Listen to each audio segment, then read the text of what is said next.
Well, good evening, ladies and gentlemen, and a very warm welcome to the AHDB webinar tonight. This is the first of three webinars that we're running on the subject of maize growing. We kicked off last week looking at the fundamentals of maize growing. Tonight we're talking about the practitioning side of it and growing for different markets. And next week we move on to feed and feeding it and then untiling it and feeding it for those with livestock. I hope we're just getting the slides sorted out. Very grateful to Leah behind the scenes masterminding that operation. Just need to run through a few housekeeping details. For those of you that are familiar with this, you'll have seen this before, but I'll just quickly do it again. You are all on mute, so we can't hear you and we can't see you, but hopefully you're going to contribute, and I'll explain how in a minute. The schedule tonight is to run through to a maximum of 8:30. We might not be as long as that, but we'll see how the discussion goes. If you have to duck out and for other reasons and can't watch it to the end, then we will be recording it, and it will be available on our YouTube channel below, which we'll give details of later on. And as usual, we're always looking for feedback on the webinars we produce, and we'd be really grateful if you could just take time to produce a few answers on our survey, which will be sent to you by email. For those of you that are on the dairy processing and basis and NEROSA points, there are points available, so please log in your details into the question chat function. I'll explain how that works now. So we go on to the next slide. A lot of you will be familiar with this. On the top right hand corner of your box, Leah, if you could just move the slide on one. There we are.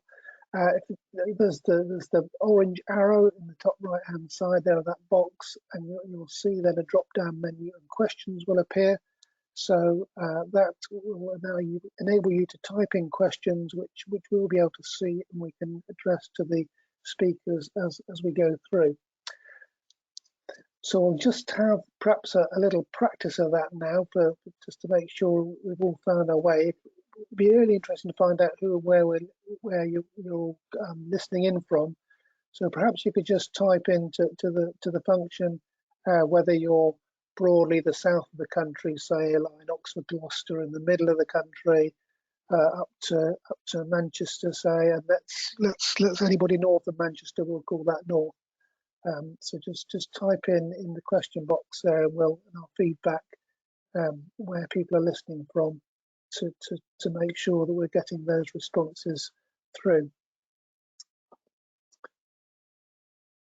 Okay, yeah, one or two of you are typing away there, so that's obviously working good. And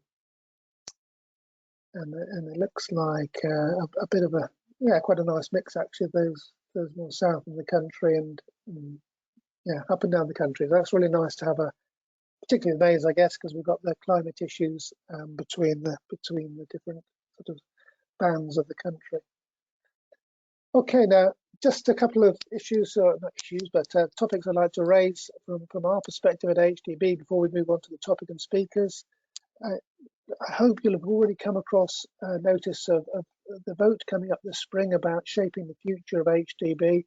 This is a really important thing which all levy payers can take part in to have their say on what your levy money is spent on, and it's only if you have your say do we know what you think, and then we can therefore act on it and make it the HDB you want it to be.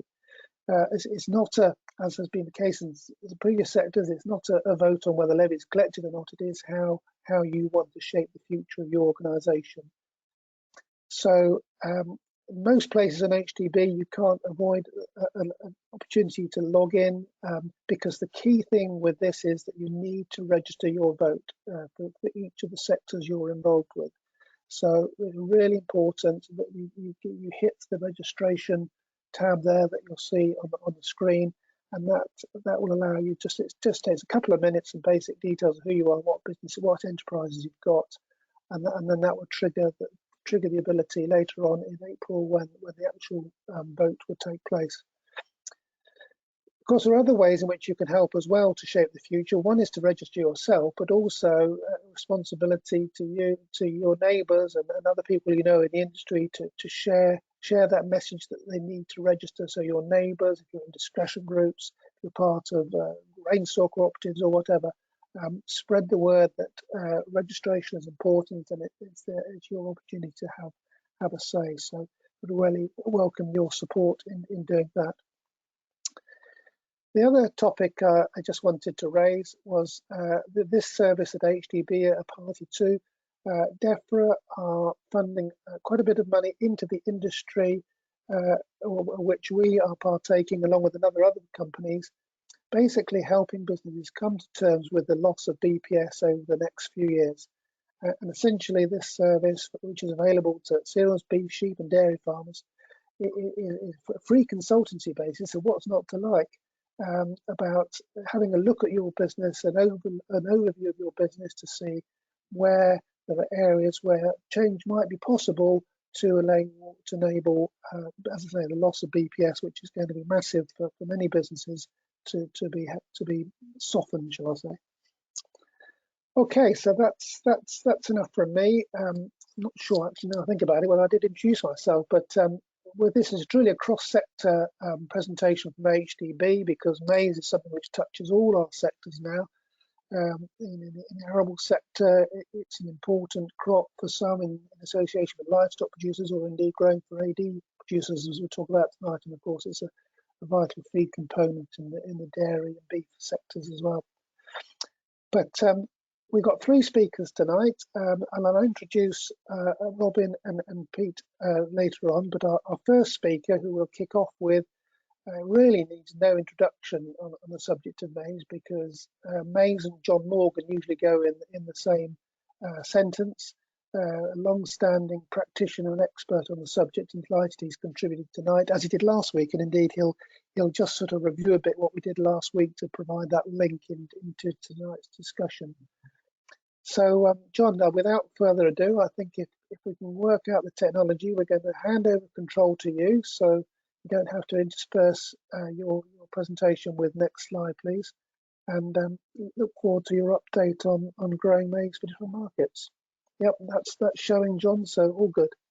Great, thank you, Philip. I'll just try and politely move you out of the way so I can read my notes. Yeah, good evening all.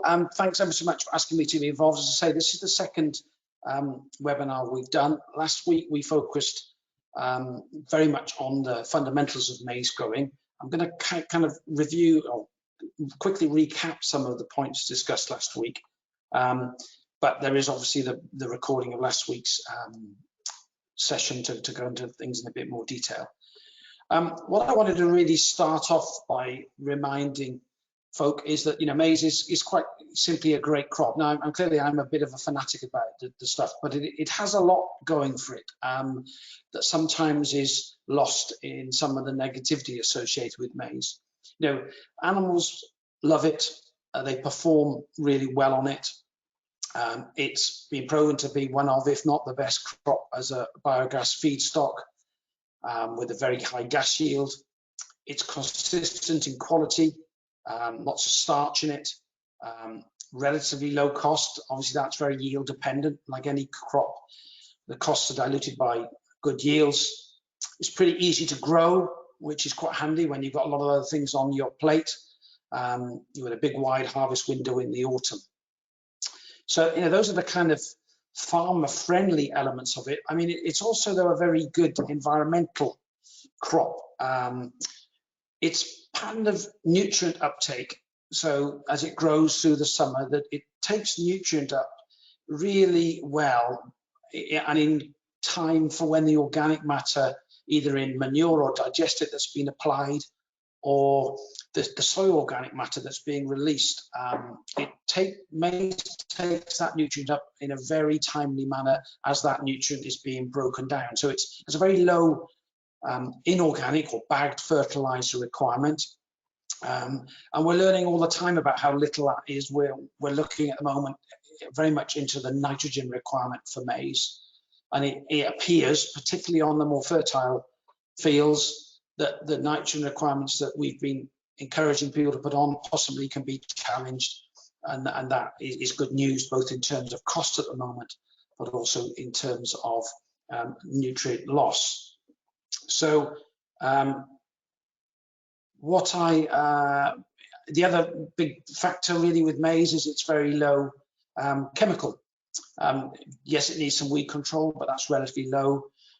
Occasionally, rarely needs any fungicide. Most maize has no fungicide treatments. So it's low agrochemical cost. And then on top of that, it's one of the most efficient chemically or biologically crops of converting water into biomass and sunlight into biomass. So it's a great, great opportunity. Unfortunately, it has some negative associations with it, and I'm going to go on to those, talk you through those briefly in a minute. But before I do so, I just wanted to point, I'm not sure how many folk are aware of the Maize Growers Association. So it's an organisation set up in 1988. There are about 550 members, most of whom are growers. And our role really is to provide independent information and research to those members. We don't sell anything as such. We've got no access to grind.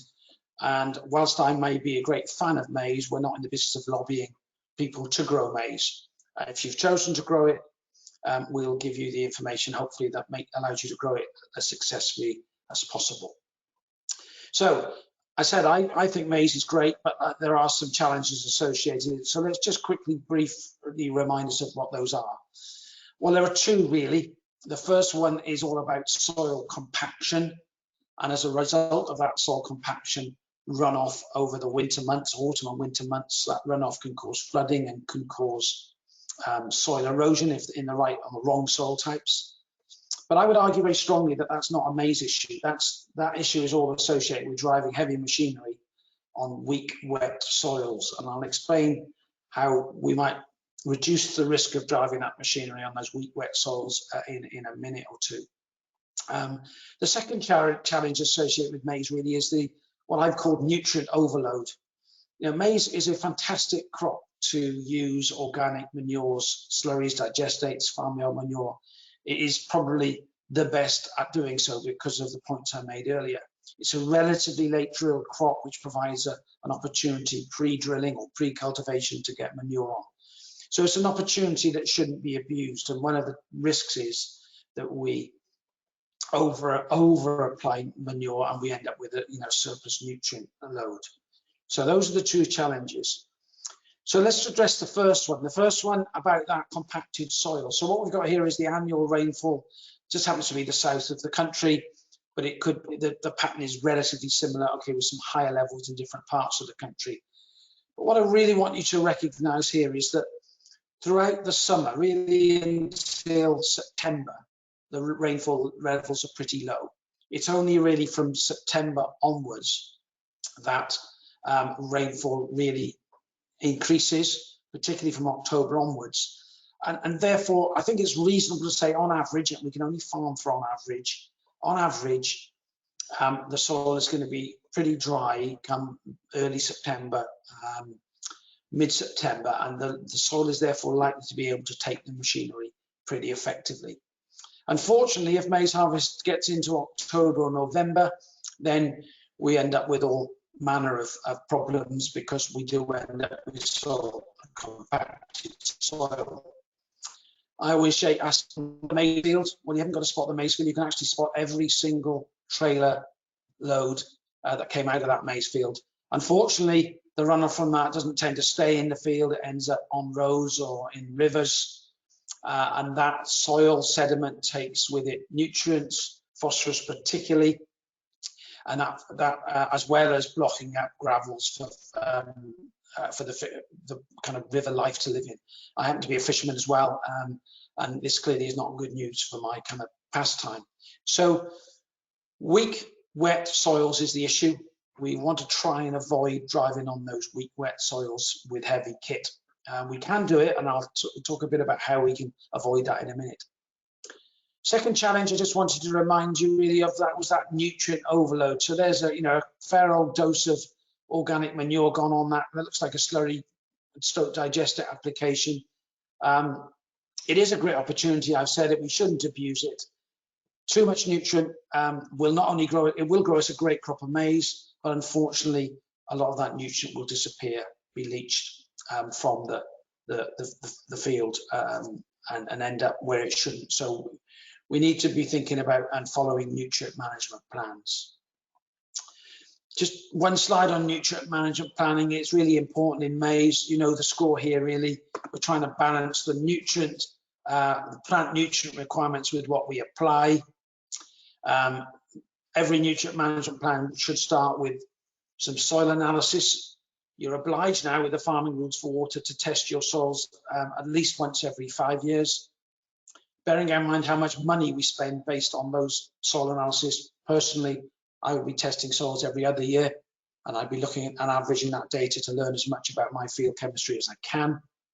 We take that soil result and we go to usually the AHDB publication RB209, and we come up with a crop requirement, and then we supply that crop requirement with organic manures, which I would encourage you to think about analysing and sampling, and with purchased bagged fertilizer usually, but obviously liquid fertilizers. You know, that process of nutrient management planning is sadly talked a lot about. A lot of people produce them. I'm not, being brutally honest, I'm not convinced we all make the best use of them. And I would urge you to make that a very practical, useful document. It will save you a lot of money, either in reduced fertilizer costs or in better outputs. So moving on from nutrient management plan, I just wanted to put one slide up really and talk a little bit about risk assessing. What we're really saying here is that some fields simply aren't suitable to grow maize on. And we shouldn't be growing maize on them because the risks of some of those autumn problems are exacerbated. So this is just a scoring system we use in the MGA, and it allows farmers to score their fields to decide whether, if it's suitable, is the first question, and secondly, if it is suitable, where out of the 100 or so maize varieties so they go to look for the one that's suitable for those fields. So we give a score out of probably 0 to 5. They range a bit on these things for each of those treatments. So harvest date, drilling date, the altitude and the aspect of the field. If the field's north facing, it gets a slightly higher score. If it's very high, above 600 feet, it gets a score. Depending on soil quality, it gets a score. Annual rainfall, the gradient of the field, a relatively new scoring area, proximity to environmental features. So if we're directly next to an SSSI, then that would have a higher score. And then depending where you are in the country, we would give it a score on that basis. And we end up with a score anything from probably 7 to about 25. And that score relates to the maturity group that maize field is best suited for. Now, for those maize growers amongst you, you'll realise there aren't many varieties above score 13. And that means if you're scoring 15, 17, 18, 20, you should really wonder why you're thinking about growing maize, because you're putting yourself in a really difficult position. You can think about using this degradable film, and that will give you 2 or 3 points score improvement, because that in effect shortens the growing season. But to be fair, once you get 15, 16 scores on this system, you need to be thinking about alternatives, that be that whole crop, hybrid rye, grass silage, all of whom can work really well and probably be more suited to those higher scoring fields. So site selection, site suitability is really important.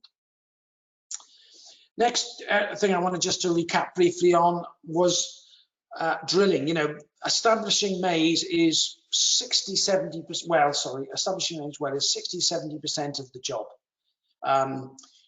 So drilling maize as soon as is practically possible, based on soil temperature and soil conditions, is really important. If you drill it earlier, it will be ready for harvest earlier. And bearing in mind my earlier slides about the perils about harvesting maize in October and November, one of the biggest factors you can do is drill it as early as practical to give you the best chance of harvesting as early as practical. What we know is, and this was a photograph I took at a trial we did last year near Shepton Mallet, those 2 maize plants were planted a month apart. If I were to show you the results, I'm not going to do because of time, but the maize on the right yielded more. It was more mature by exactly a month when it came to mid-September when we harvested it. So a month earlier drilling led to a month earlier harvest, and that makes a huge difference in terms of ongoing management. So drilling based on temperature and soil conditions in most of the UK, sorry, most of England, I should say, and South Wales, we really are talking 15th of April onwards if those two conditions of soil conditions and temperature are right. So that's the first element about establishment I wanted to raise. The second was, and I apologize about the quality of this slide, as much as anything is to remind me to talk about soil, but the seed bed you produce for your maize is really, really important to give that maize an early start. Maize, whilst it's an incredible plant when it's up and running, is quite soft as a little seedling, and it needs to be looked after. So we're looking for good seed and soil contact. We're looking for very well structured soils where the maize roots will go down 1 metre if they've got a chance, 1.5 metres if they've got the chance. We need to give it a chance to do that, so the structure needs to be good, and we need to get both those right. We're not too worried about how fine the surface is, and we want to be careful about overworking with power harrows, because if you're not careful, you can end up with slight compaction pans just below the tips of the power harrow. But we do want open, structured soils that allow that maize to develop. It's really, really important. And then the final one in terms of maize agronomy, just in terms of presentation, I just wanted to flag up was that maize really struggles with competition from anything in the first 6 weeks of its life. So this graph really has got yield on the left-hand side, and it's got the weed control at different stages of the maize's life, really. And what you can see is if you can achieve good weed control for the whole season, you're going to get the best maize. If you don't start sorting weeds out until 2 weeks after the maize is up, then you're going to have a yield penalty. If you've got weed competition after 4 weeks, you're really losing. And if you've got weed competition after 6 weeks, you really haven't lost a lot of maize. So it's really important when you're thinking about maize to get the seed bed right and to get the weed competition out of the way, because if you're not careful, you'll end up with a much reduced crop. So just moving then specifically on to tonight's subject, really, maize for different markets. What kind of maize? Well, there's various kind of maize that are grown in the UK. So we've got grain maize, crimp grain maize. It's very difficult to dry maize grain. It's all to do with the fact that it's such a big seed. You can do it, but it's quite a complicated process. You usually have to dry it in 2 stages. So most of us end up crimping maize. So that's moist maize that you can see on the right-hand side, the dry matter. Incredibly high energy, highest cereal energy there is. So you potentially over 14 megajoules per kilo of dry matter. So a great concentrated feed. You see the protein levels and so on. The next kind of maize on the scale is what we call ground ear maize or corn cob mix. So that's when the whole cob, the ear, is taken and then put through a forager and made into, in effect, silage. Still pretty dry, still very high in energy. Compares well with oats and some of the lower grade cereals. And then thirdly, by far the biggest maize kind of market in the UK is maize silage. And that maize silage may go to livestock or it may go into a digestion process. You can feed, there's no real limit on maximum amount of maize you can feed. I've got clients feeding 90% maize in their winter rations for dairy cows, not a problem. They perform very well on it, and it works well. So when we're talking about growing maize for different markets, we need to recognize there are 3 main types. If we focus on silage for a second, we can do a little bit with maize agronomy to grow maize differently to meet different markets. So I've kind of just identified 3 here. I've got a high starch percentage maize, and what I mean by that probably is 35% starch and above. I've got high starch yield maize, which is a slightly different thing. So we get a lot of yield of starch from the field, but the actual starch dry matter, the percent might be slightly lower. And we've got a third, which to be fair is very similar to the second, which is it's all about yield of energy, megajoules out of the field, calories, whatever. And that will have some relevance, I would suggest, to the digester kind of market. So the kind of maize you want will depend on what the end use of it is. I'm just going to talk through a little bit about each one of those slightly. Okay.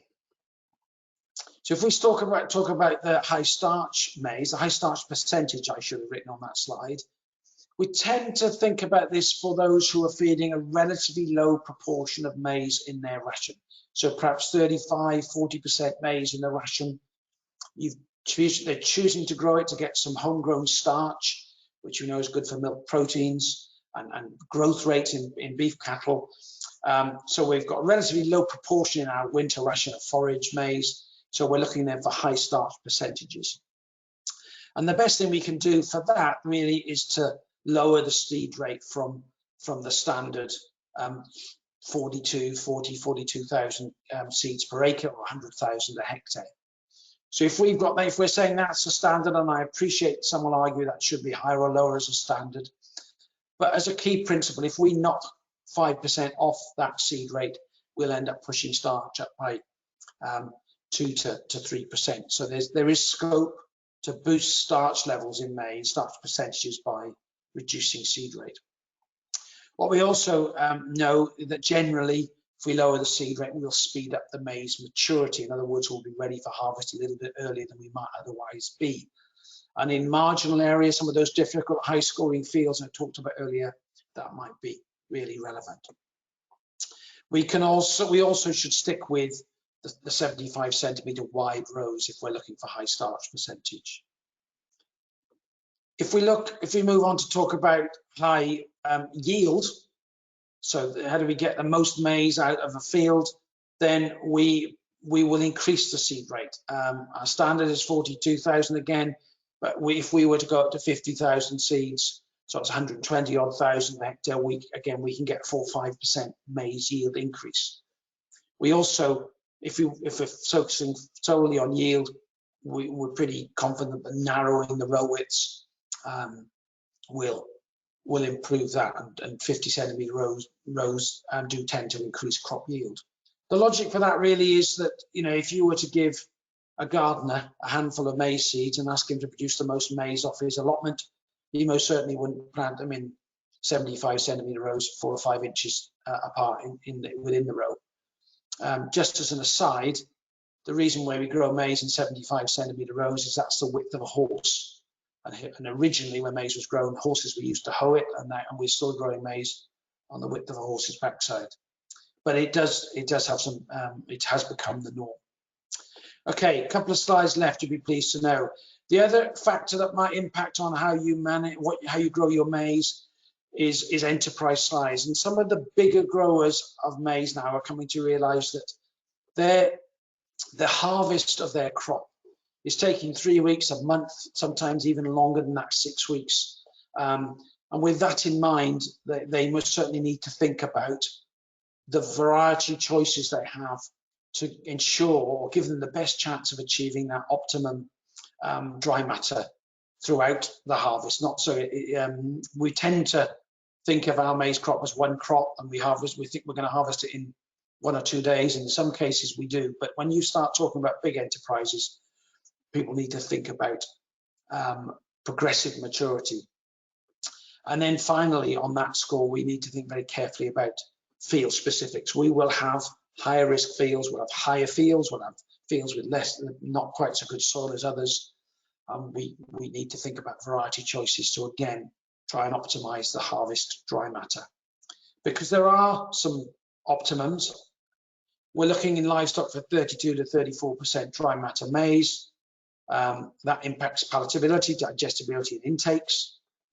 Digestion, and I know there's some digestion speakers going to come after me, and they may argue or discuss that, but I would suggest, I might be corrected, that the digesters are less worried about palatability because they feed the digester whether the digester hasn't got a choice whether it eats it or not. And because of the longer retention times, there are some slight differences in the kind of maturity of maize that they're after. Generally, the starch percentage is less of an issue digester-wise compared to perhaps some of the low forage livestock feeds. So I've screened through my presentation. Thank you for listening, and I'm all ears for any questions you might have, whether they're now or whether they're after the other two speakers. Thank you very much, John. Well, I'll patch in one question to you now, which is regarding variety choice and whether maturity group makes a difference to yield, and can you use later maturing varieties on drought-prone soils as a protection against drought? So that's the first one. Yes, there is. If you were to draw a line through all the varieties based on maturity group, there would be a trend down in yield downwards the earlier the varieties got.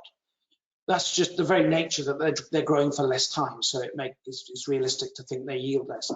But surprisingly, there's huge deviance or variation around that line.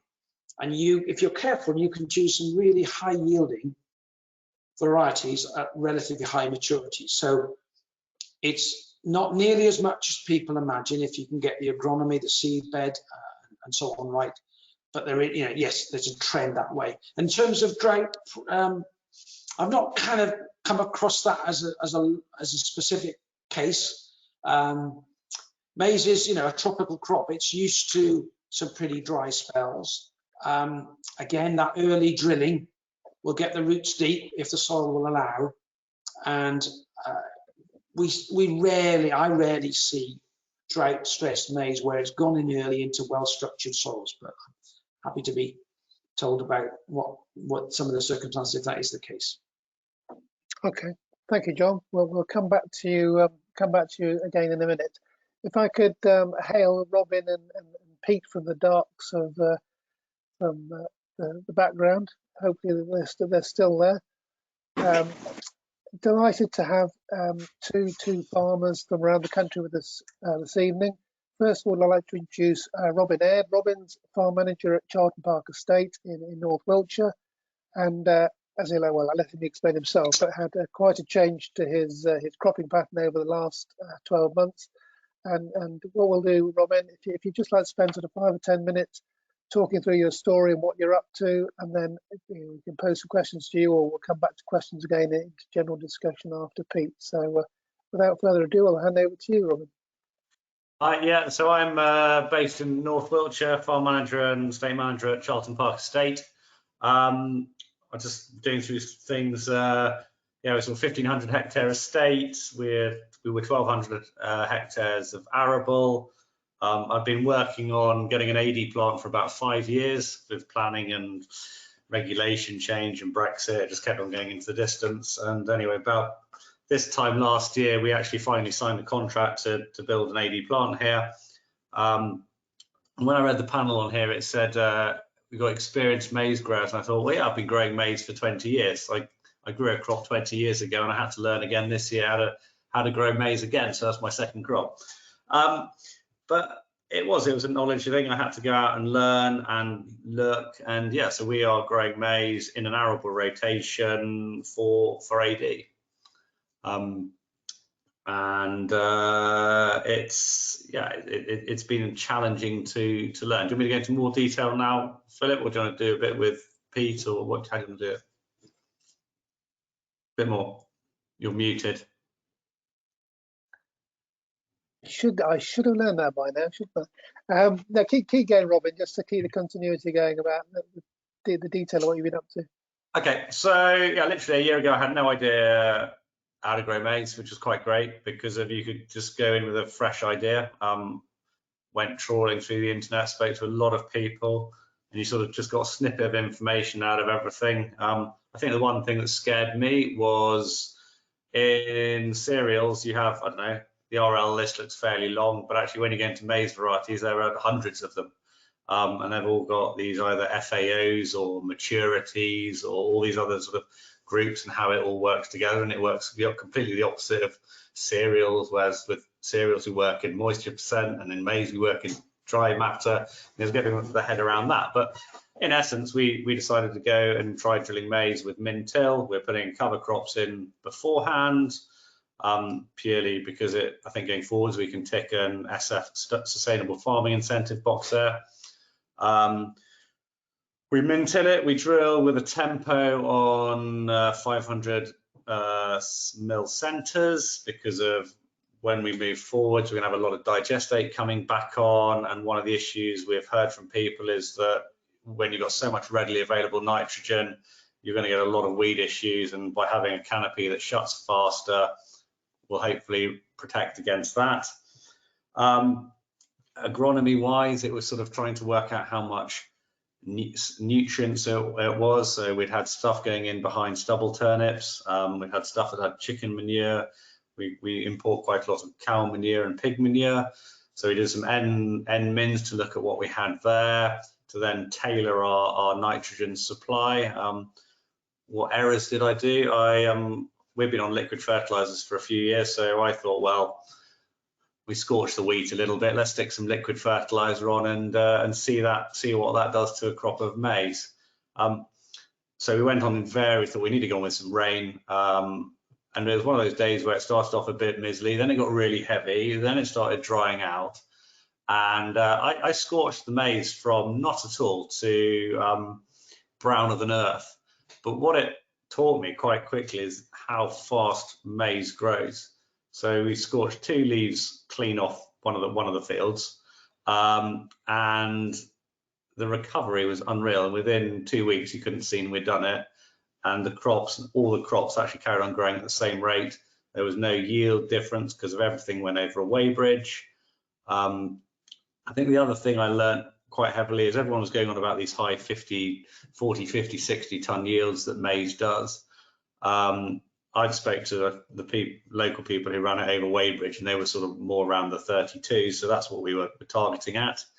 But sort of looking back through our maize results and looking at yields, trailer weight, average trailer weight against dry matter, and how it changes as the dry matter goes, and from 32% dry matter to probably nearly 38 to 40%, you carried 4 ton less in a trailer, which absolutely surprised me, because that's just how people think they've got these big yields of maize, but actually, if you don't know what you're putting in your clamps, it makes it hard to plan. So DM makes a big difference to the trailer weights going, and then we were getting paid by weight going into clamp.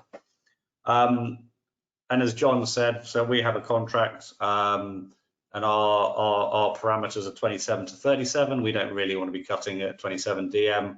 We want to be sort of targeting that 30 to 35 max, really, because that gives us the best yields. And yeah, choosing varieties where we can really wanted to start harvesting end of September and be finished by the end of the first week in October.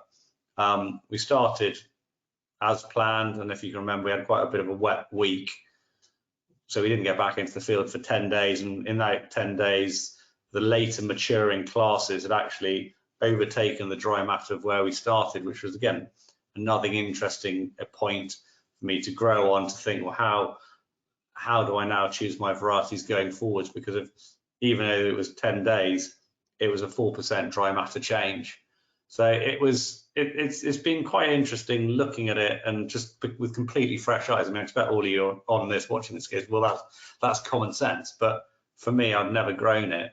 And like John said, it's like get it in the ground as soon as the temperatures. So I've got a truck full of thermometers. I think I've got about 16 soil thermometers that were spread around the farm in different places, so that as soon as it hit that 10 degrees and watched what was happening with the forecast going forwards, we cracked on. So we got all our maize in before that cold April came in, and it just sat there, and it sat there for 4 weeks because of the temperatures just dropped. And I think our contractor was a little bit more nervous than me about it coming out of the ground.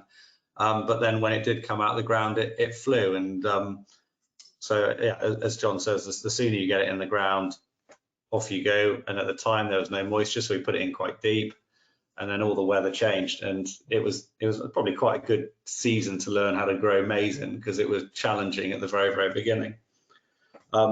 Nutrient wise was another one where we looked at what rates we go for, from sort of DAP down the spout to go micro, and in the end we went for a low rate of DAP.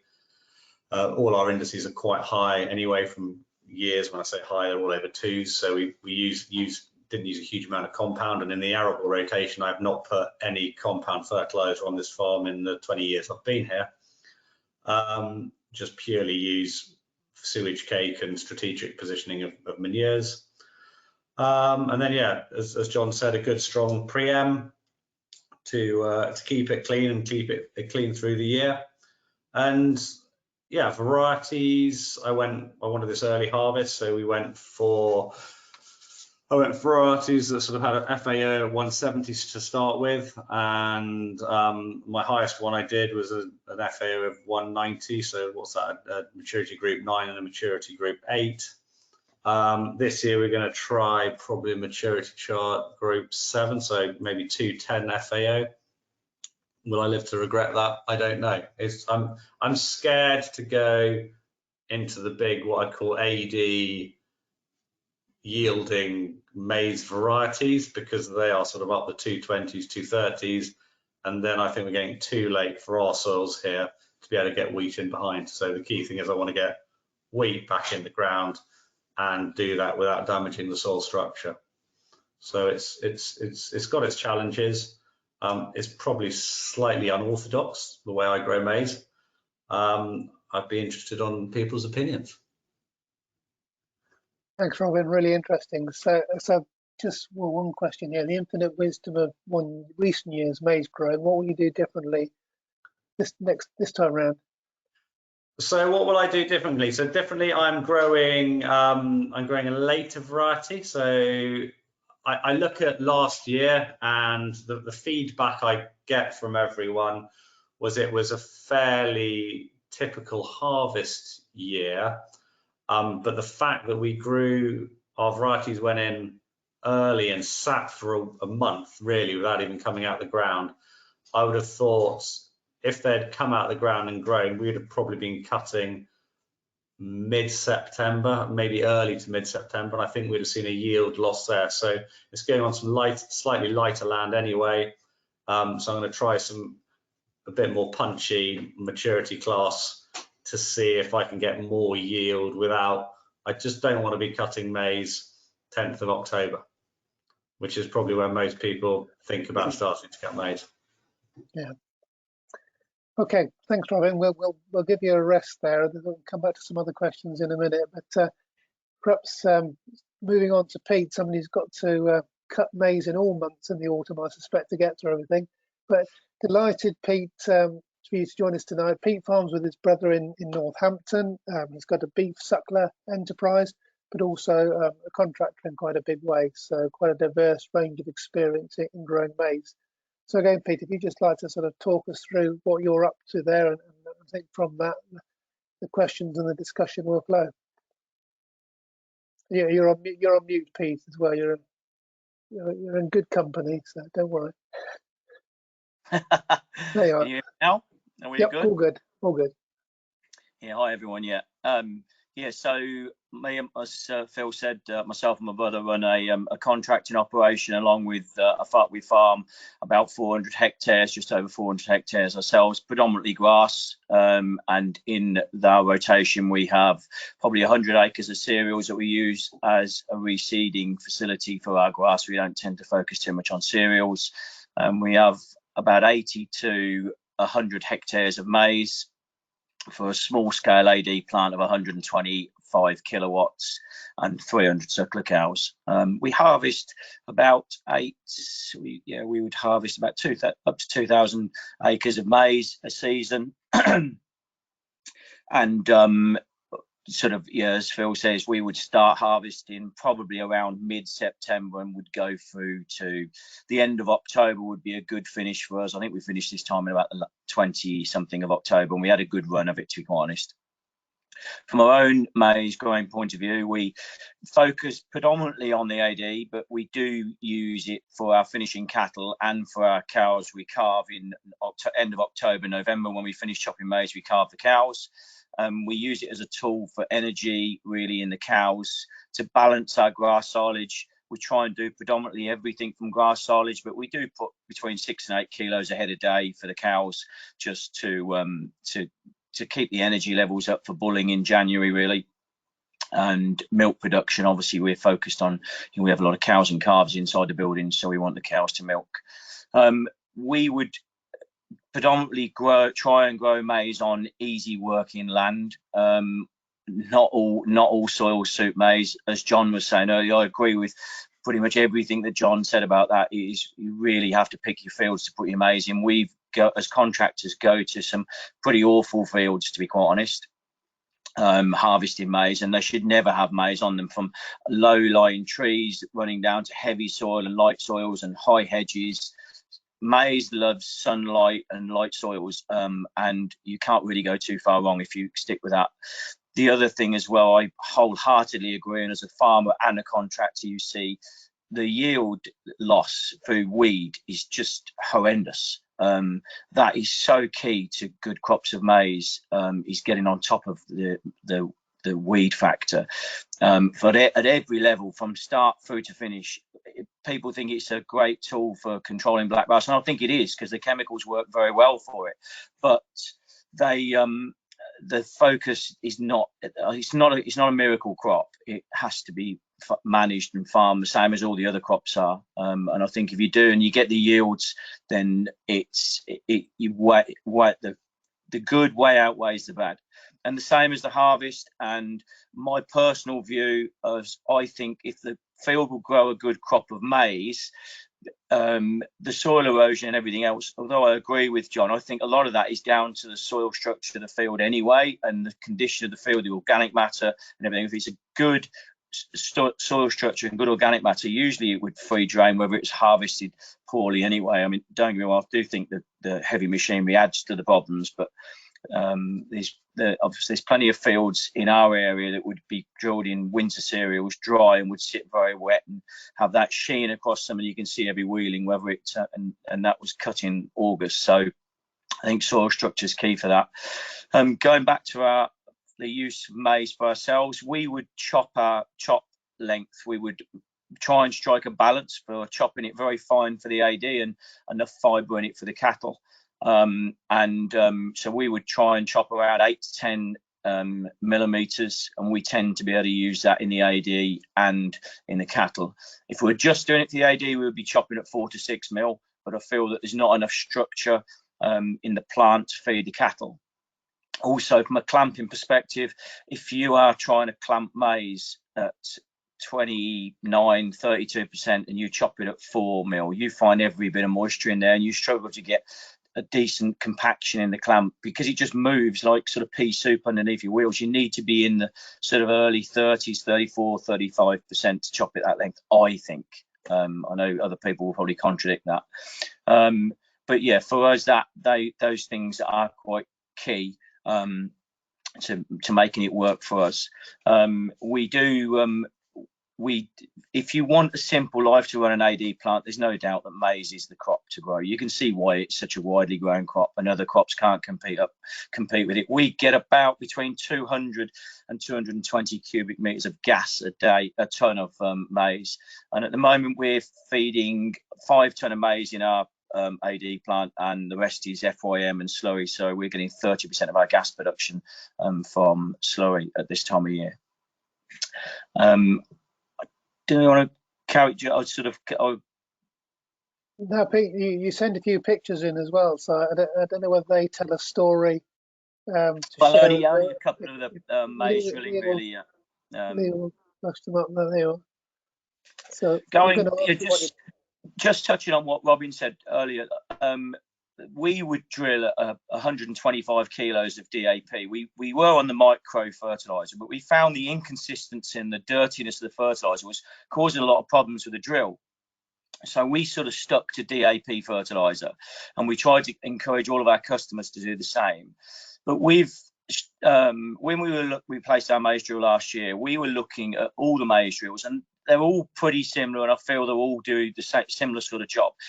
We stuck with the KV primarily because it was the only drill on the market we could get weigh cells on the hopper, and we're drilling at 125 kilos of DAP down the spout. And to me, if you got 12.5 kilos in a bucket and at the end of drilling a hectare, you'd be quite pleased with that, but actually you'd be 10% out. And we were finding the inconsistency in the fertilizer. Some was more dusty than others. It wasn't flowing through the drill as well as it should. So with the weigh cells, it allowed us to be so much more accurate with the fertilizer, down to a couple of kilos a hectare. And we found that has definitely made a difference for ourselves in our own growing maize, and I'm pretty convinced it has with our customers. So I think the fertilizer, like I say, and also drilling, having damp days and all those things have an effect on the flow of fertilizer, whereas the weigh cells have ironed that problem out for us, and we do feel that has made a huge difference for us. I was also quite interested with what Robin said about and what John said about the row spacings. And as a harvester, we have weigh cells on our trailers, so we sort of tend to know what weights are in the trailers when we're doing it. And we have harvested some maize that was drilled at 500 mil spacings, and we couldn't see a difference in yield. The plants were they seemed thicker, but they certainly didn't use any less fuel to chop, and they didn't seem to weigh any different to a 750 mil. So I was quite interested in what the guys were talking about that, and I'd sort of like to sort of speak to them a bit about that later, because we've looked at different drills and we've been changing the drills whether to go to 500 mil spacings, but we've chosen to stick to the 750 purely on our evidence of harvesting it and from a 500 to a 7. So and also just touching on the min till side of things, my own personal view is if you've got a really good, well suited maize field that's got good soil structure and everything's in its favor, then we feel you can get away with min tillage or strip tillage. But for us, in generalization, and our customers where we work the ground as well, as we couldn't get away with that because the soil's it's not quite right. And some of the soils that we're putting maize in, truthfully, now I feel are quite marginal. So the only way to get them to grow a good crop of maize is to have a reasonable cultivation, and to get a tine, and then if not overwork it. Again, as John said, I think the overworked soil is the world's worst. But I do feel that maize is such a great plant if you get it right, but just such a bad crop if you get it so wrong, because it is expensive to grow and it's all dependent on yield.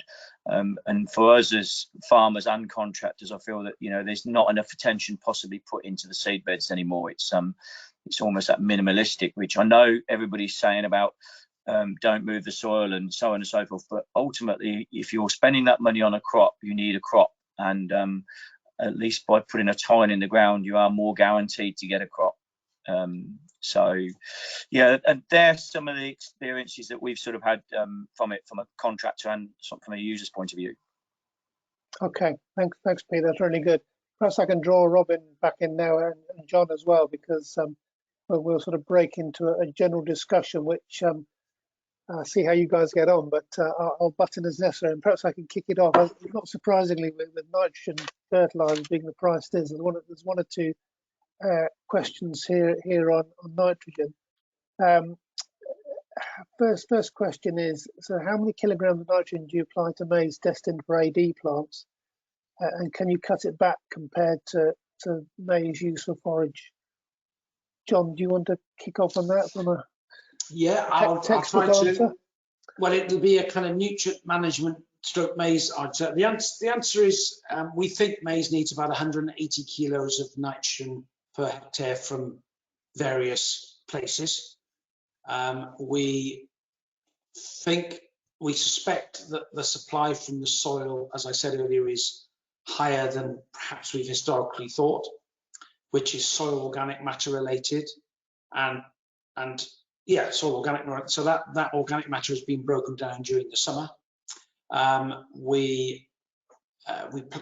Maize in rotation, particularly with legumes or grass, there's a huge amount of soil nitrogen released. What it needs, I say, we always start with 180 kilos, and then we deduct figures based on experience and science as to what we might need from a bag. And that'll range from 0, a lot of maize quite legitimately is grown with no inorganic nitrogen, to arable fields with no organic matter, low soil organic matter, no muck or slurry or sewage sludge, as Robin was talking about, and we'd be recommending 150, 160 kilos of nitrogen. I wouldn't make any, sorry, Rob, Pete, I wouldn't make any difference between maize for digestion and good maize for silage, but that would be my kind of nutrient management hat. Pete? Yeah, I would agree with that. I just wondered whether nitrogen was reflecting with no low nitrogen. Would that affect starch? There's a worry with, and a legitimate worry with farmers. If we over apply nitrogen, we delay maturity at the end of the season, and therefore you'd end up with a greener, lower starch maize, Pete. If we overdid it, and there is a risk we are overdoing it, we're not allowing for enough from the soil. And again, I agree. The window of opportunity in the spring is so critical for the maize. It's the daylight units it needs in the midsummer. If you miss those, the harvest, you end up with crops. You've got crops that are waiting to mature in October. Yeah. I mean, we had one last year that we didn't harvest it until 10th of December, and even then, truthfully, it wasn't ripe. The maize cobs had gone rubbery to touch, and truthfully, it was and some of that was nothing to do with. To be fair to where we were harvesting, the crop had gone in the ground, it droughted out, it possibly wasn't the best maize land. It opened up into cracks, and then all of a sudden it got a second wind when the rain came in June and just bolted out of the ground. So it was like it was being drilled in June. It was. I always say to people, mid-April is only 2 months from longest day. Mid-October is a long way from mid-June, and the sun's low, the days are short, and you just watch it and it doesn't move. Yeah, no, I agree. What so when it was interesting when you said about the 500 mil and the 750 mil spacings.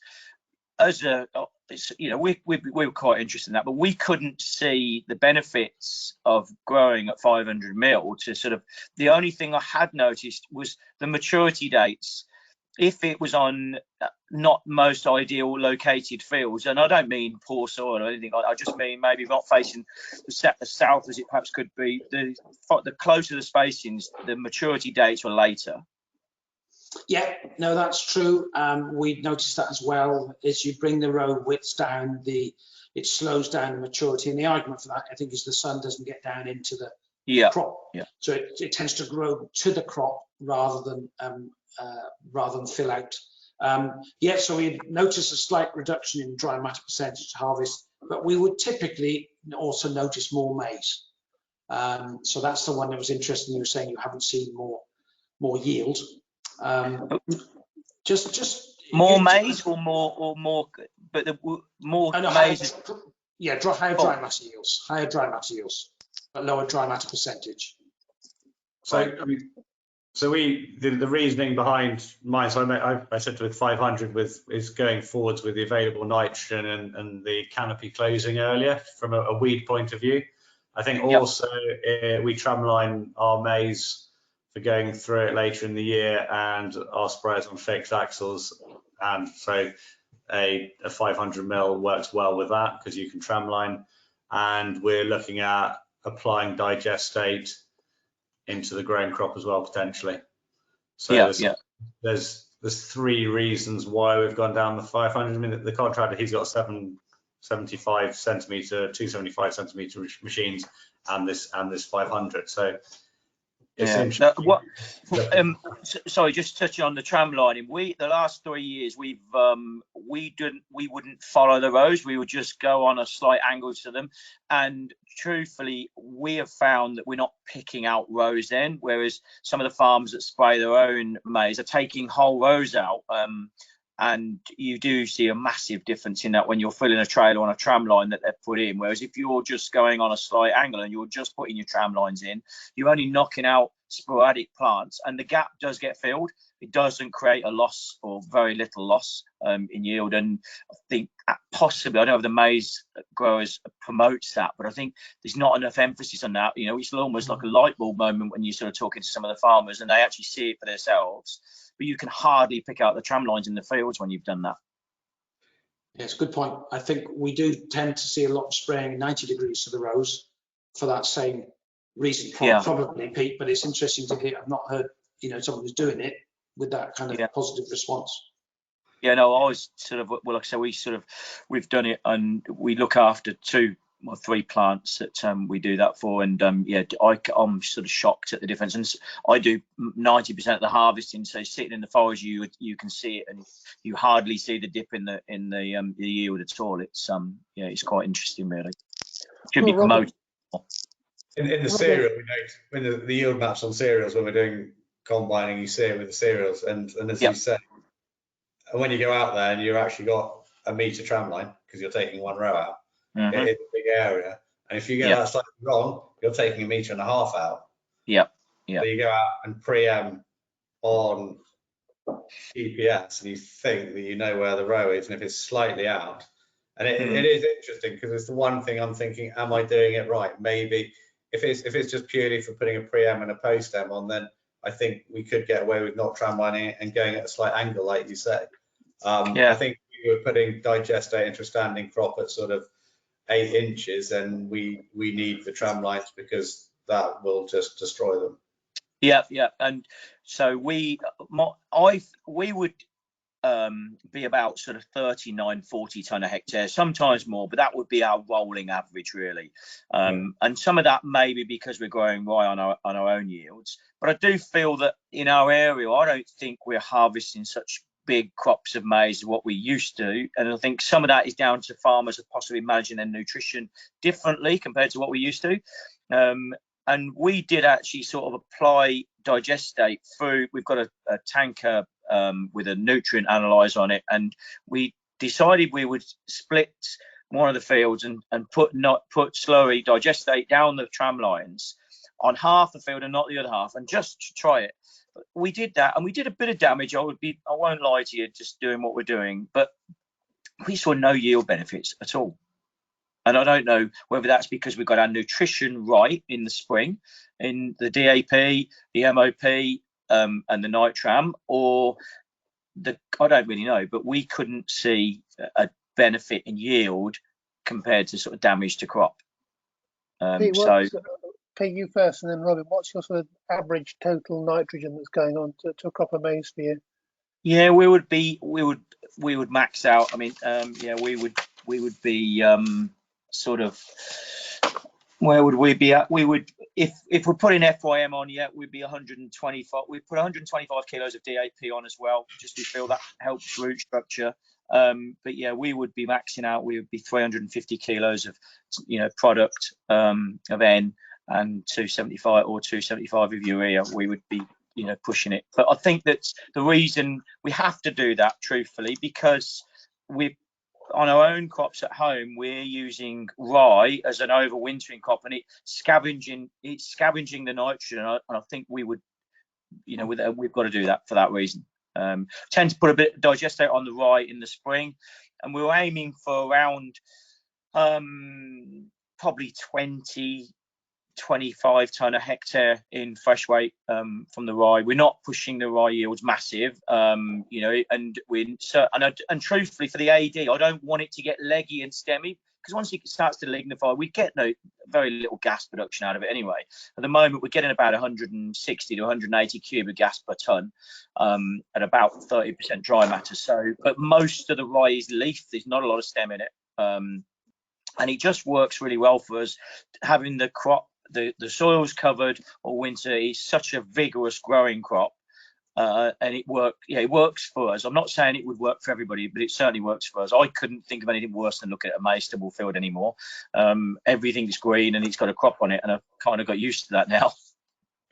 Yeah, Pete, you just sort of touched on another question here. That what was your reasoning behind growing maize for AD over other crops such as beet or rye, or even grass under that? I think I said a bit earlier, if you want an easy life feeding an AD plant, you want to put maize in it. If you want a difficult life, you put all these other crops, because if you grow hybrid rye, although it's a great crop, my goodness, it is abrasive. It wears pumps and pipes out and takes some shoving through, and if you get your dry matter wrong, all those things for us personally, it's quite difficult. Maize makes things work very easily. If you're putting maize in as your base ingredient, and truthfully, again, touching what from a cattle perspective, it's like giving cows sugar, to be quite honest. They go, all of the livestock, their intakes go up, and we've just installed a robotic feeding system in to the cattle. It's quite interesting watching the intakes on there, and maize definitely has an impact on intakes. There's no doubt about that. It's a wonderful food, and it has got quite a lot of bad press, but I think a lot of the bad press, truthfully, is because it's grown on fields that are very marginal. And I wonder if that's possibly why we've seen the yields drop, because years ago when we used to harvest maize, everybody put maize in their best fields. Now they put it anywhere. John, would you sort of echo that from your sightings with the MGA over the whole country? Yeah, it's interesting. I certainly would echo the Pete's comments about it being a great crop as I started my presentation. It's interesting about people growing it anywhere. The forage area for silage for livestock has declined in the last kind of 5-10 years, and I put that down without really any evidence to people on those marginal difficult fields finally waking up that they shouldn't be growing it there. So I might be wrong on that based on what you're saying, Pete. No, I think you're right. I think that the only thing that for us is that it takes them 2 or 3 years, and they go on for a crop of maize in it. And the trouble is, then they come away and say, "Oh, maize is rubbish." It's not rubbish. It's just the fact that it's been chosen and put in a poorly. And it is expensive. You're kidding yourself from a harvesting perspective. And the forager's sitting there running flat out, whether it's cutting a 10-ton an acre crop or a 20-ton an acre crop. It's the margin of fuel use is, and the same as the chemicals and the fertilizer, the same as growing wheat and everything else. It's a good crop is a good crop, a bad crop is bloody expensive. Robin, and Robin must see that in his cereals as well. Yeah, I mean, it's the only bit of my maize knowledge that scares me is the fact we block crops, so the maize will move around the rotation, and I'm well aware there are large chunks where I shouldn't be growing maize. But again, I mean, we were growing on north-facing clay banks surrounded by woods on either side, so worst possible area for growing maize. But we put a very early variety in there, and it didn't do too badly. It ticked the box to keep it in the rotation. And I was happy with the yield. So I think you can manipulate. And I mean, like I said, I'm not aiming for 50-ton crops because I don't think I can do it. If we go back again a stage to fertilizer, we're talking about fertilizer. So coming out of last winter, we end-minned prior to maize, and we had anywhere from 65 SNS down to 47. What was that one? That was 78. Kilograms of N, and then my program going forward was I stuck 80 kilos of DAP down the spout, so 14.4 kilos of N and 37 kilos of P, just purely going off some MGA trial results gave me the confidence to do that. And where we had a pike break on the tempo, and where there was no DAP, it was really obvious. And where we doubled up, you couldn't actually see any difference. So it was quite interesting to see that. We then, what do we do? We chart. So we drilled. When do we drill that? That was drilled on the 30th of April. We drilled. And fertilizer, we stuck 150 litres of NitroFlow 30, which is equivalent to 60 kilos of N on the 7th of May. And then because I've read that coming in later gives the nitrogen available for the year, like I said, I got a bit ballsy and went on the 21st of June into quite a tall maize crop and gave it a bit of a headache. But this year I'm looking to swap that one out and using sort of the Omex foliar polymer fertilizer to deliver that 50 kilos at that end. So and that had 30 tonne a hectare of manure in. So in total we put 130 kilos of bagged N on, and I expect the manure was probably giving us, I'll just say it was 180 kilos of total N. Availability of that year is going to be around 30-40 kilos. So yeah, we're at about 170 kilos of N. Are they bare stubbles when you're going to make, say, pre-season crop bare stubbles into maize? Yeah. So last year with the SNS, there was quite interesting. We had one block of stubble turnips, one block of straight stubbles. The stubble turnips had chicken muck in the autumn and sheep over it, and everyone tells me sheep are really good for ground. Well, where we had just straight stubbles, the SNS was higher, the P&K was higher, and where we did the split trial with the sheep and the stubble turnips, the nitrogen was lower and so was the P&K. So yeah, as I always tell people, you can't grow an animal and keep it warm on producing more nutrients. It doesn't work. So, Okay, just on that one, I don't think you'll ever get more nutrients, but I'm intrigued that the nutrients have gone down because so little leaves the field in meat. There's a lot in heat. There's a lot of keeping that animal warm. There is, but not so much mineral nutrient, Robin. There's a lot of energy. You're right, calories gone, but mineral nutrient. But yeah, interesting. Yeah. I would suggest it was a one-off field. I'm surprised you say that because everybody that I seem to speak to, you know, the sheep do a good job and they sort of balance the field out, you know, sort of which I'm quite surprised at. Maybe it's just a one-off. Got hungry sheep. Got to try. Well, I've got 3,500 on here at the moment, so I must have a bit of belief in them. They do a good job. Yeah. What they tend to do, they do convert those cover crops because obviously one of the, not so much case in your case, Pete, where you're taking that rye off, but if you've got a cover crop that you then want to destroy pre your maize, those sheep will destroy it and they will convert it into far more usable nutrient for the maize that you plant afterwards. So the principle is very clear. I like Pete, think it was a one-off, Robin. Don't lose heart on that one. Yeah. So going on that one, I've got your lovely MGA cover crop yield response, which shows a February sprayed off crop giving nearly 3-4 tonne a hectare yield increase. So I thought, fine, I'm bored of looking at brown fields over the winter. So we have put in a cover crop in front of the maize this year, which we will graze in the next, well, we're just finishing the stubble turnips in the next sort of 2 weeks, and then we'll blitz that.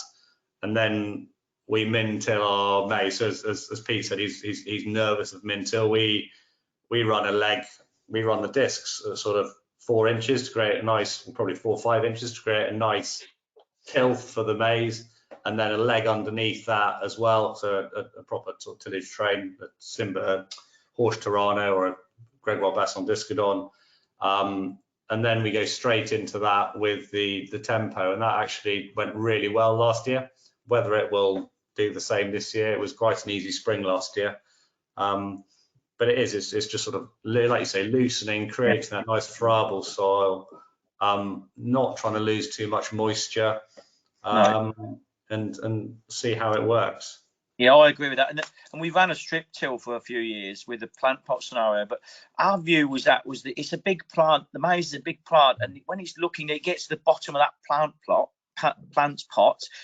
it's got nowhere else to go, and you always get that tomahawk sort of rooting scenario. And I know there's lots of people who disagree with what I say, but you can only speak as you find on your own land, you know. And we direct drill 2 fields last year, and we had phenomenal results from it, but we haven't got that many fields that you can do that on. And for me, the expense of the crop, growing it for the sake of putting a hot tine in the ground and guaranteeing that crop, I feel it's money well spent. How do you feel about that? John, and just while I'll ask you that question, inter-row grass sowing, I just wonder what your thoughts were on that, because my own personal view is that maize struggles with competition, as we've talked about, and why would we want to be adding to that competition? Okay, so let's address them. In terms of Mint Hill, I'm a huge fan of it in principle, because there's a cost saving, there's a carbon saving element to it, which we're all going to have to get very excited about. But you're totally right, Pete. If we've got poor soil structure, we're going to really struggle. So if you can maintain good soil structure, why wouldn't you Mint Hill? If you've messed it up, or the soil structure is messed up for whatever reason, then I think you have to be more aggressive in your cultivation. Briefly, I'm sure Philip's got lots of questions, but briefly in terms of undersowing, I'm a complete convert, Pete, as long as you give the maize at 6 weeks of weed-free status before you think about undersowing. So we tend to undersow kind of 4 to 6 leaves of the maize growth, so the maize is away, the early week competition is reduced, and we know it works a treat in terms of nutrient retention in the autumn. 30-40 kilos of nitrogen saved from being leached. We know, or farmer anecdotal evidence says, it's much easier to work the following spring, which I think, Robin, you're going to find with that cover crop. And we know it looks better. And however bizarre that might seem, perception, they say perception is a reality. And I tell you what, there's nothing worse than looking at brown fields over the winter. And if they're green, and if you can work around it, it makes a huge difference. So yeah, I'm a complete convert, but I fully accept your point that the competition. But I would suggest once the maize has got 6 weeks away, then actually it's going so well then that nothing's going to compete with it. But our rye would be doing that same job, wouldn't it? Yes, yeah, your rye in the winter would be doing exactly the same. It's okay, sorry, in the autumn, there is a lot of nutrient release from September on October. Now, if your rye, what's your rye doing in September, October? It's probably still in the back. Probably. To be fair, October is in the ground, and to be fair, right, when it comes up, it is on fire. It looks a hell of a crop now. Yeah. Good, and that's really good, and it's so much better than leaving bare stubbles. Yeah. I'm a convert. Yeah, absolutely. Yeah. Robin, post maize, the cereal crops you got back in the ground now for the first time after maize, are you seeing any difference in autumn performance from the different strategies that the maize received prior to it? Or yeah, so my plan was to come out, because we're mint hilling, we're lifting it, you put very little traffic over it during the growing season, but harvest there's a lot of traffic. My plan was to actually try and direct drill straight into it, the wheat. The ground was so hard that we actually couldn't direct drill in, and then we had that large tranche of rain at the end of September, by which time I'd already moved it, because I was just concerned that we were going to get too late. But yeah, the wheat went in beautifully. We only went through with a sort of heavy duty springtime to break up the ground, and straight in with a rapide. And it's storming crop of wheat. Yeah, really wall-to-wall wheat, left to right. And the other thing we do, okay, I say we mint hill, headlands and areas where we've seen historically, and we've seen it a lot over the last few years, just starting to notice the sort of the last probably 8 to 10 meters on the edge of the fields are just degrading slightly. So we actually just ran a flat lift subsoil around the edge of those post mint tilling, just to lift the ground a bit more, or if we had time in front of the mint till. So we were doing strategic subsoiling and strategic mold ploughing ahead of the maize, and yeah, it's transformed those fields. Has transformed it. Okay, I'm going to keep moving on quick fire questions now. John, I suspect this might be another webinar on its own, but what's the current thinking on micronutrients with maize? Well, it's interesting. I don't spend a lot of time talking about Philip, to be honest, so I won't add a lot to this. I'm a great believer in, sorting the macros out, including sulfur. Most organic manures will sort that, but if you're not putting organic manure, you need to think about sulfur on maize. I will, though, take the chance to talk a bit about phosphorus if I can. Pete talked about, 125 kilo standard dose of DAP, if I'm right, and Robin was on planning 80 this year, or did 80. Yeah.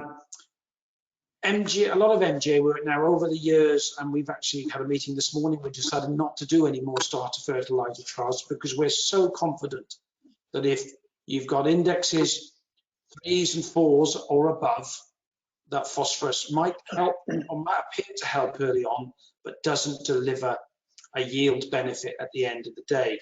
And one of the challenges, I talked earlier on that I think with good variety choice, risk assessment and early drilling, I can deal with autumn harvest challenges. I cannot deal with oversupply of phosphorus.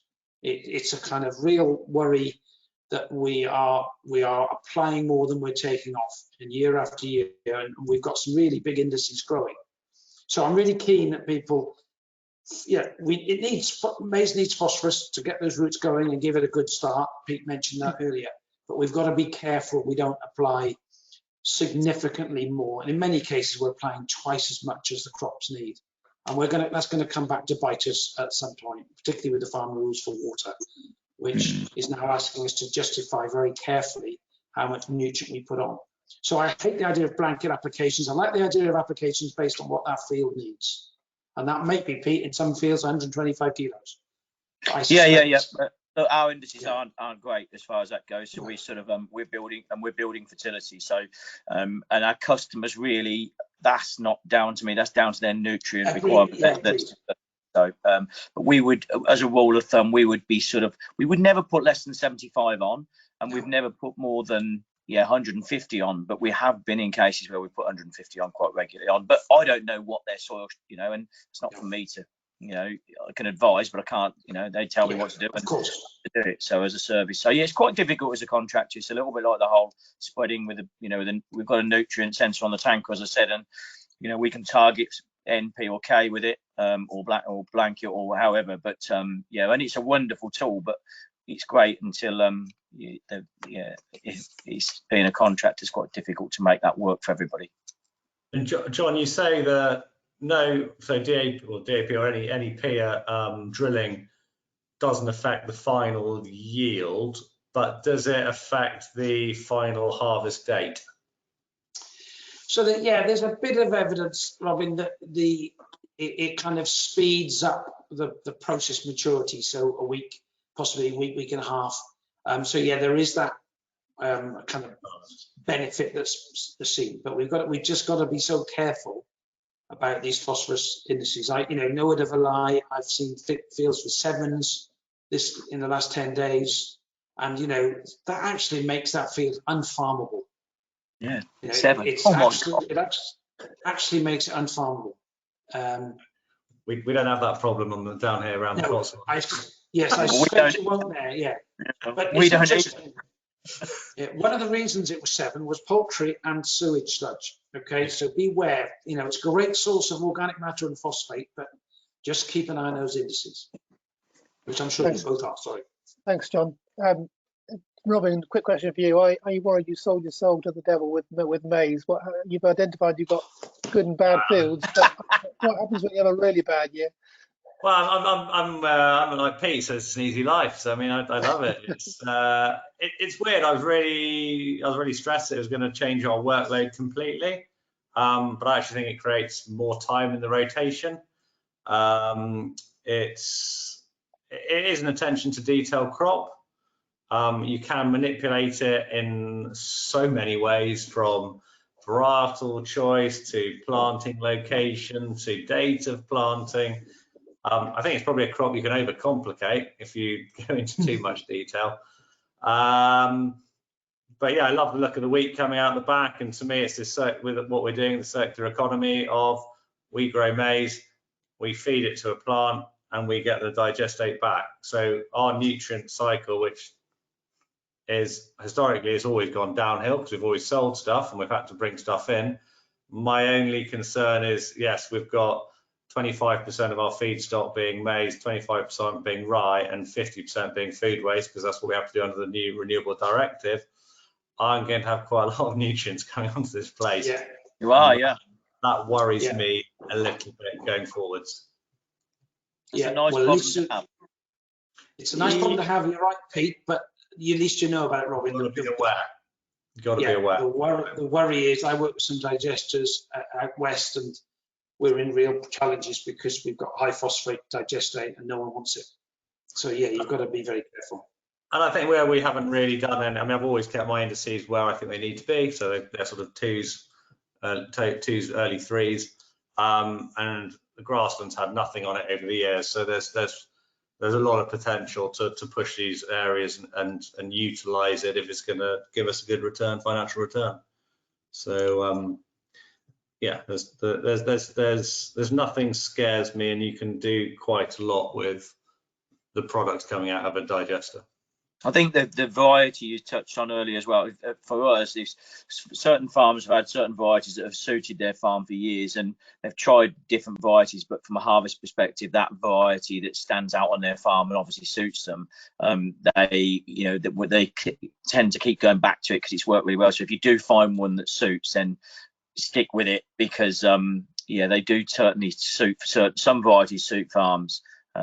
For us, the Field Star suited us for a long time, and every time we keep trying something, we still growing Field Star now, and it's still a good variety for us. And and the variety thing, you're so right. We took on a bit of land ourselves last year, or bought a bit of land rather at the back of the farm, and we were worried about putting maize at the bottom of it because it was heavy. So we split the field, and the early variety actually outbeat the normal variety by sort of nearly a week. It sort of caught us out because I'd never thought it'd be ready. We just walked in it, and sure enough, it was ready on the heavy land, cut it on the finest, hottest day, and it was brilliant. Yeah, so I don't think there's enough emphasis on that, truthfully.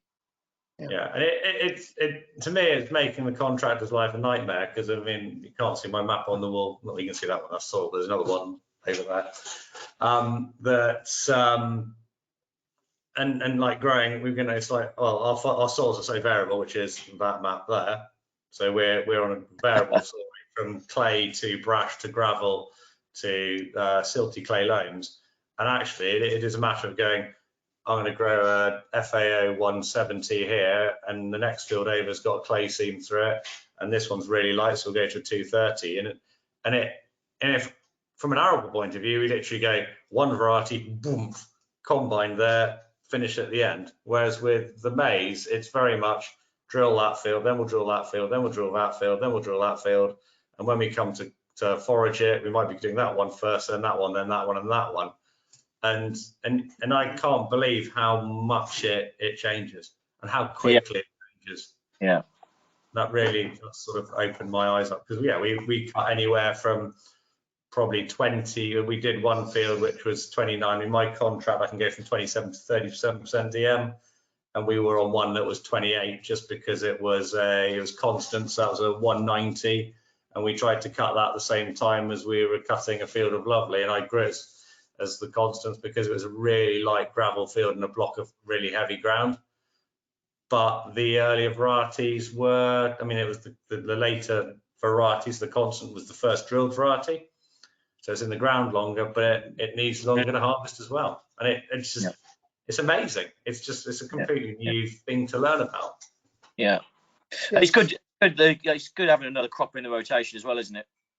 Yeah, I mean, we've tried beans, we've tried linseed, rape had gone out the window, and it was a godsend from that point of view. As if like, I mean, I'm looking at my growth margins because we do heavy budgeting, and historically you'd always have one crop that was down here. Well, now with the maize and the rye and everything, we're up here the whole way across. There's no crap margins. It's all good stuff.